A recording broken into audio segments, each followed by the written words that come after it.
Hello, everybody, and thank you for joining us for our inaugural virtual teach-in with the Black Family Homeschool Educators and Scholars Group. I am your host, Khadijah Ali-Coleman. I am so happy to be here with yet another accomplished homeschooling mother. This person is someone who I have such great respect for. I've known her for a while. Not only were we classmates in college, but over the years I've watched her from afar as a very successful performance artist before she began her homeschooling journey, and which has been really a part of the work that she does, not only as a parent, but also within her community. So I'm going to actually allow her to introduce herself and tell you a bit about her homeschooling journey so that she can present it as she sees fit before we move into the question that she has chosen to answer, one of the three questions that are the guiding questions for this teach-in. So without further ado, I turn it over to my friend. Hello, I'm excited about this teach-in and about talking to Black homeschoolers. My name is Olu Butterfly Woods, and I'm in Baltimore, Maryland. And I would like to share some details about how we started on the journey. So I have 4 children between the ages of 3 and 11. So I've been homeschooling. My son went to an early learning center, but from the time he was 3 and some change, he's been homeschooled. So that's how long I've been on this journey. And there were some times when I reconsidered, but they, for example, in my zone, school was like one of the better public schools in my city. So I was like, you know, what? Maybe I'm being foolish to keep trying to do this thing when I could just be like everybody else and send them there. But then it would be little small things that would just kind of affirm. I was very particular because I'm raising a Black man. And then I had another son who was also, you know, I was like, oh, no, I'm raising 2 Black men. And I really am clear. I should say that I've been in education myself. I was a 7th grade math teacher, and I also taught poetry in schools for many years. Mm-hmm. And so I knew that they just they don't treat them well. And I kind of say that school is really ideal for like 4 to 8-year-old girls. But like if you fall outside of that. So just being able to be responsive to them and the way that schools really have grown more towards such structure that it actually goes against science, and that especially with science shows, particularly young boys, lots of exceptions, lots of girls also need this, and children in general, they need movement for brain development.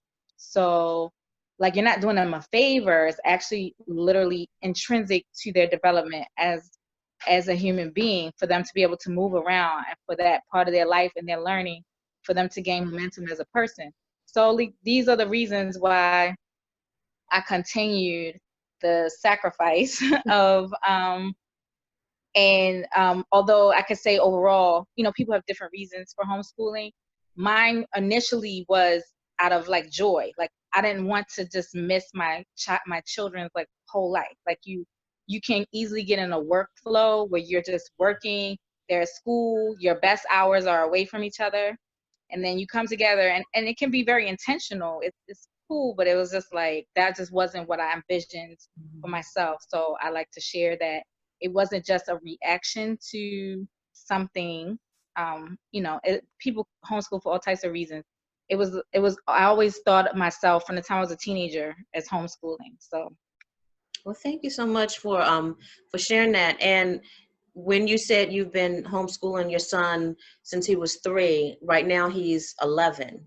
Yes. And so you have 4 children. And so since you started homeschooling him, you've homeschooled the rest of your children as well, Yes, well, to be, I don't want to distract too much from the purpose, but to be honest, last year I started working a 40-hour job, and I was homeschooling, which meant that I never was not doing something. It was very exhausting.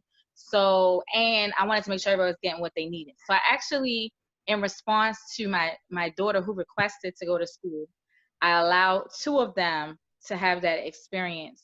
But as you can see, they're back homeschooling. Like, this is the year apparently to do that. It's kind of a joke. And then the plan is just to keep doing homeschooling really. So we took a little like 4-month break from homeschooling for 2 of them. Right. So that's the complete picture. I appreciate you sharing that, because I actually think that's funny, is because you did and put them in there, and here came COVID, and so that was really for a short period of time.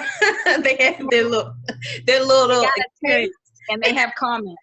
They have about that experience. Yes, they do. That's so funny. So the question that you had selected to answer: what truth needs to be shared regarding homeschooling as a Black family, homeschooling family? And we talked a little bit about solutions. Absolutely. The number one thing I like for everybody to know is that, like, perfection is absolutely not required. So when we talked about starting off the journey, I knew I wanted to do it. I didn't know how you do it. And then I had all of these thoughts in my head about, like, okay, I'm going to be the one, like, if my child doesn't read, I can't just blame that on the school system. That's going to be me. Oh my gosh. So I definitely harassed my oldest son into some of those skills. But that's why it's really important.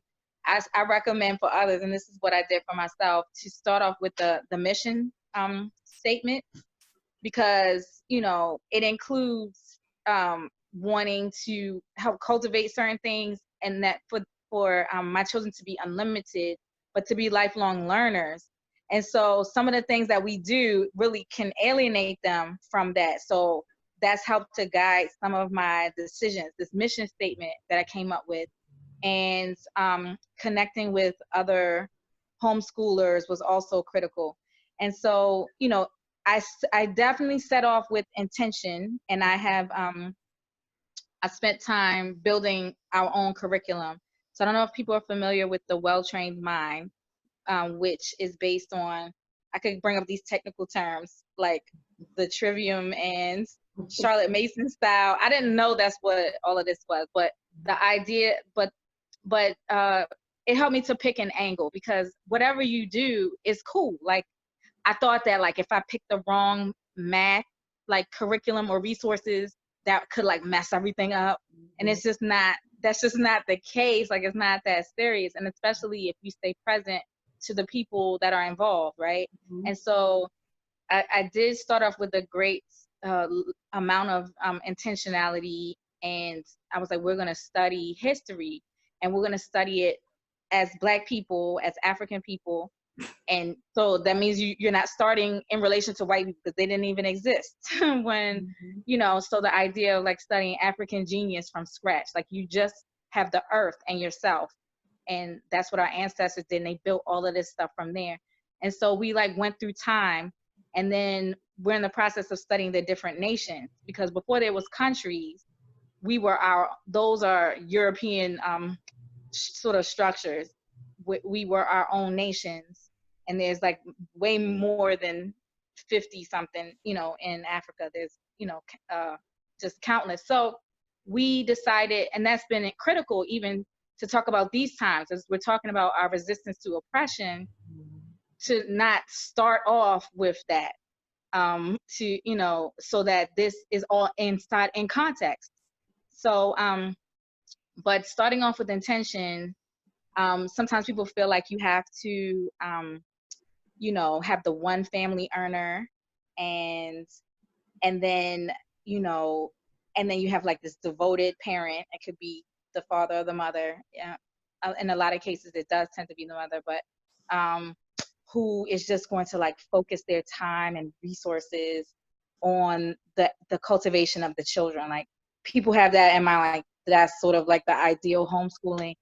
And that has, like, never been the case for us, right? So at no point have I ever stopped working, for example. So I've been always balancing and juggling work.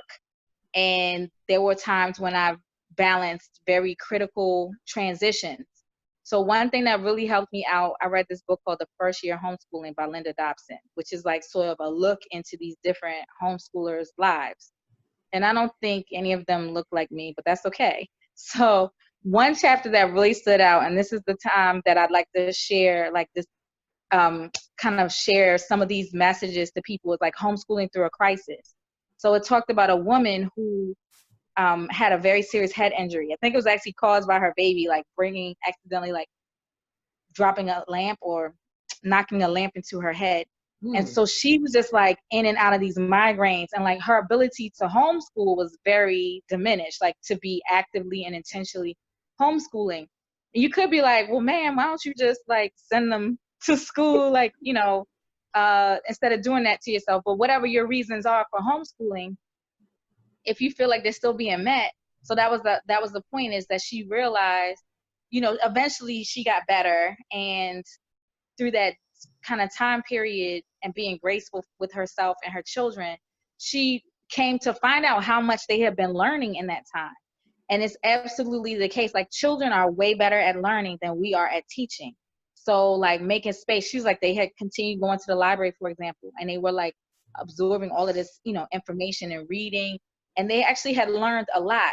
So the idea like that we have to, like, everything has to be perfect. So there's been times when I was a limited resource myself, my capacity, like I was working on some kind of project. Like I said, I've always been working. So I'm like, I have this project. There's some things about my personal life that are just screwy. And then I got these children. And so I've had to dig in. I kept thinking those were temporary, but really they kept going or moving to the next thing. So in those time periods where it was not my picture perfect concept of what I thought homeschooling was going to be, I would just dig in deeper. And I'm like, you know what? I'm just going to have to involve my children in what I'm doing. Like, so one time, for example, I had an artscape exhibit that I had to put together, like a major outdoor gallery. And I was on a learning curve for like so many things. So I'm like, you know, this is our homeschool is going to be preparing for this exhibit. Yes. And so, you know, they spray painting tires and, you know, attending meetings with me. And I could have, you what? Oh, and I could have even maybe had them do some journals, or I don't know, I could have even maybe built on it even more, but my capacity to do like, and I was pregnant. Yeah, yep. Oh, no. That was so like literally when I say my capacity was diminished, but I just was like, I'm going to dig in. And I feel like some of those decisions, it's like the education that my children were getting. We think academics too much when we think of education. So they actually saw creative Black people planning together. And that has been so like critical and crucial for the people that they will become. And so like what we think with that they're not getting in one area, it's like they're getting in these other areas, and it really calls you to action to your own life. I have to be a lifelong learner if I want them to be a lifelong learner, or there's certain habits I have to improve because they're not separate from my life. Like there's no time period where there's like somewhere else, you know, well actually there is. I like need to go get some time here and there for myself, but overall, you know, my life is integrated with theirs. So if I want them to do something better, I have to examine myself. Am I getting up in the morning and getting on electronics when I'm sitting here fussing at them, you know? So it's like, it's really, homeschooling is a style of parenting. You know, it's just a parenting style. And so, you know, we all care about our children's education, all of those different things, but this way of life where like, they don't go somewhere, they're with you. Right. And so that's like one thing, like, so digging into myself as a personal resource. I know that I have many things to offer. I know that like my children have an interesting relationship with writing, and I am a writer. So at first that hurt my feelings, but writing for a purpose and for expression and to analyze, like they see me do it and they get it. And I feel like in the end, like they're not going to be in a household with me and not be writers. I mean, whether, not to say that they have to be professional writers, but it will be an unlimited resource in whatever field they choose, right? Their ability to write and express themselves. So it's like, they're not going to be in the house with me and not read. They're not going to be in the house with me and not like be aware or uphold certain African principles, for example. And so it's like to trust that and lean on that and to bring them in closer to you. And in those times when the resources, even of yourself, are limited, it's like just drawing things closer has been critical. And it's gone on for longer than I thought. But anyway, yeah, but they're still getting so much you just wouldn't even believe. So like just being aware of that and kind of now knowing that that's almost scientific. It's not even like, I guess you could say it's like having faith in that, but it's just like, yes, that works. That's working. That's ultimately going to be what everybody needs. So that's like one thing. And then the second thing is using the community. So it was never intended for like there just to be like one adult leading even one other child. Like that child is a whole thing and needs other parts of themselves cultivated or activated with other aspects, of the community, especially raising these boys. Their father's definitely very active in that. But there's just certain things where I'm like, I'm gonna have to surround him with that. My influence in that area may or may not be complete. So let And me, so can I stop you there, because you say that, but you've also done a great deal in creating community for other people. I know, at least digitally, you have the groups that you've created on Facebook. And correct me if I'm wrong, you also started a homeschooling co-op, didn't you? Yes, a homeschool collective, absolutely. So that interdependence, that's how I think. So when I first started this journey, I thought surely there has to be like a group of, like Baltimore City homeschoolers, Black homeschoolers that all get together. And I just need to find them. And of course. Yeah, and I just thought that was like a thing. And then I was like, so I started reaching out to people that I knew that homeschooled. I was like, are you aware of anything like this? Or if not, like, can we start something? So I really started like that.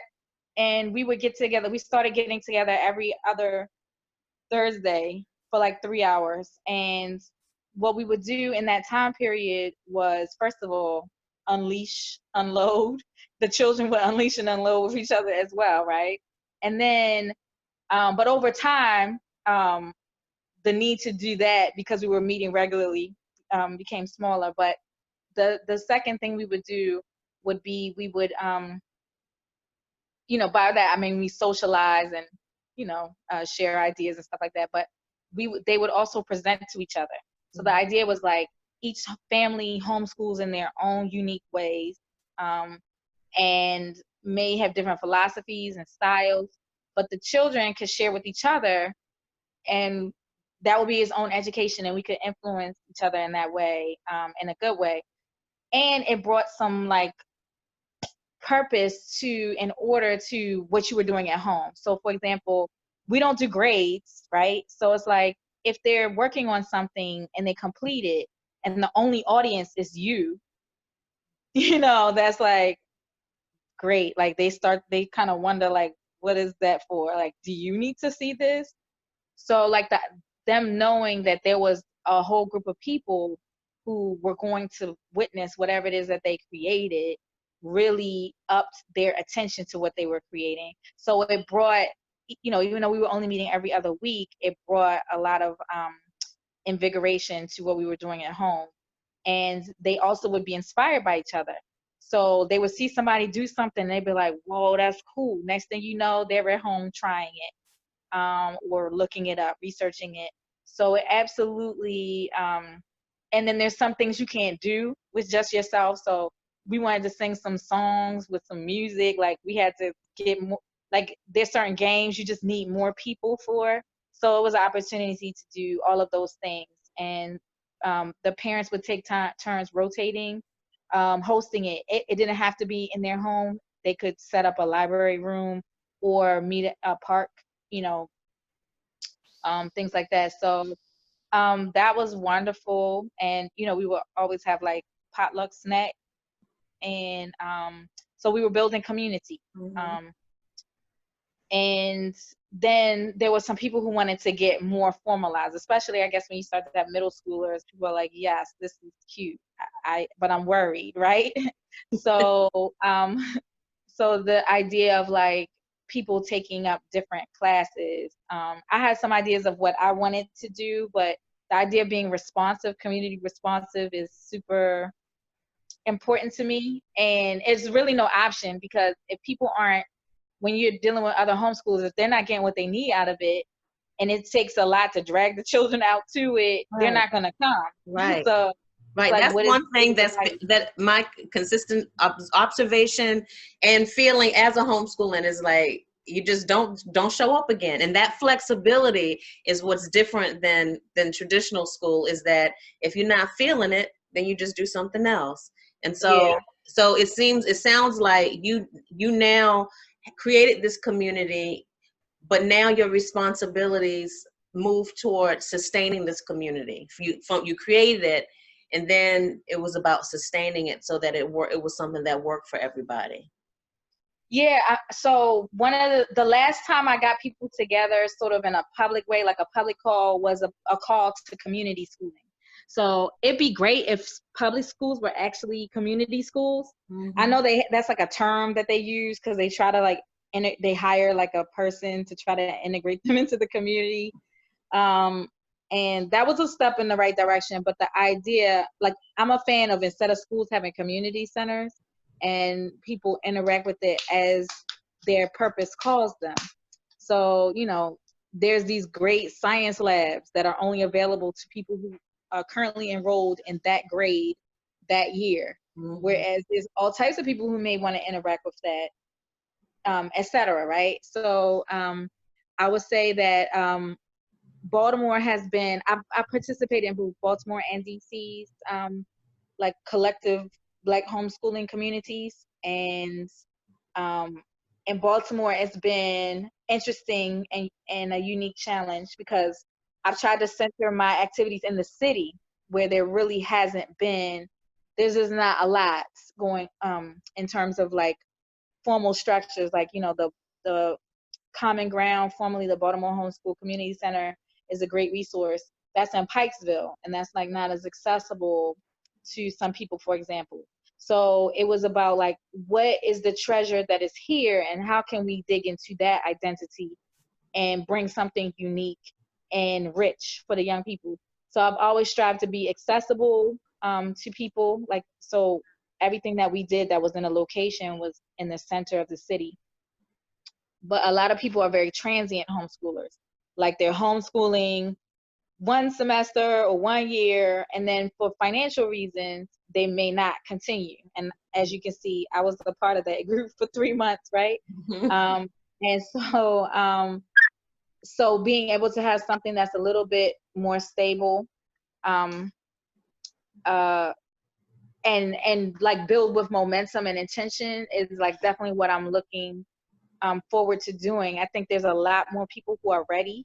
So community schooling, like, I wanted to almost like create a community, like a dating site for community schooling. Mm-hmm. So I don't really know how this would go, but like, just because y'all both be like red, black, and green doesn't mean that like y'all will actually get get along for right.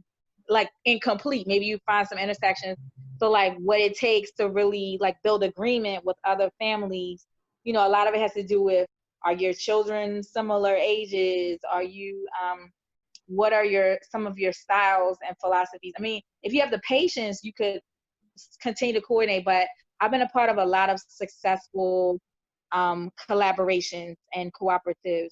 Some people are like, never again, you know. But I feel like if something isn't working, that's not like a sentence on it forever. Like, you know, like that means we should just never try anything like this again. I think there's ways to get things to work, or say, you know, or try again with something somewhere else, take the lesson. So this sense of interdependence is going to be critical in these next few months for everybody.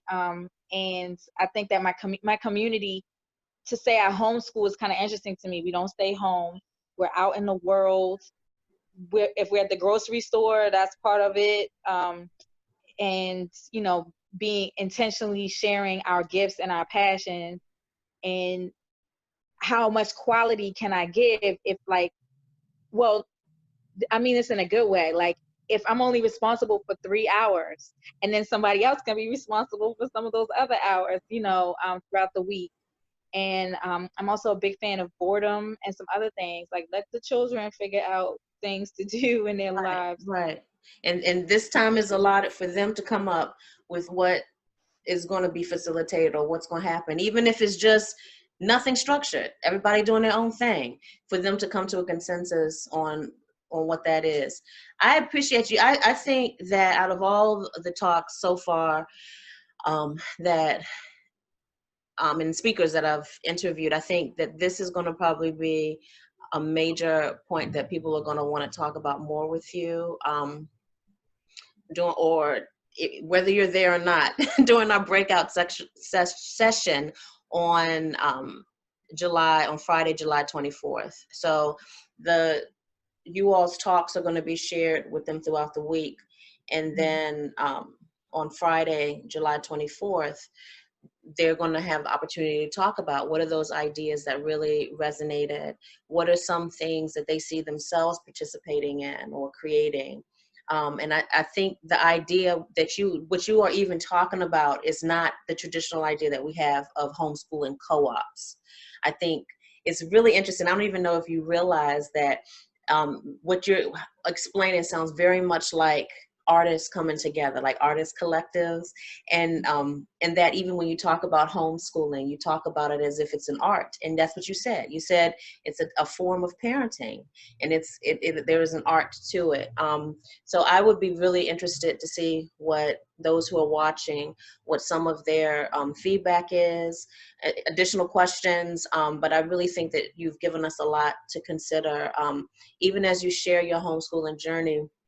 And you let us know that there is no perfect time to start homeschooling, or there's no perfect look to homeschooling. Homeschooling isn't some type of perfection, ideal perfection. It's a work in progress. And there are a lot of things that pop up and happen during the homeschooling process that is inevitably going to be not only new for your children, but new for you as well as a person, on how to adapt and how to grow from it, and how to really see how this informs your practice as not just being a homeschooling parent, but a human.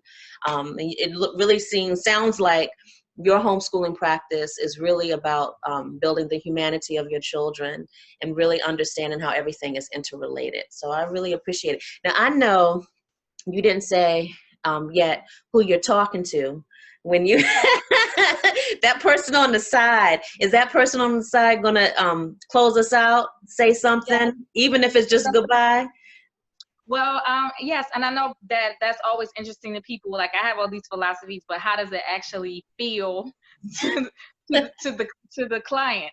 Right.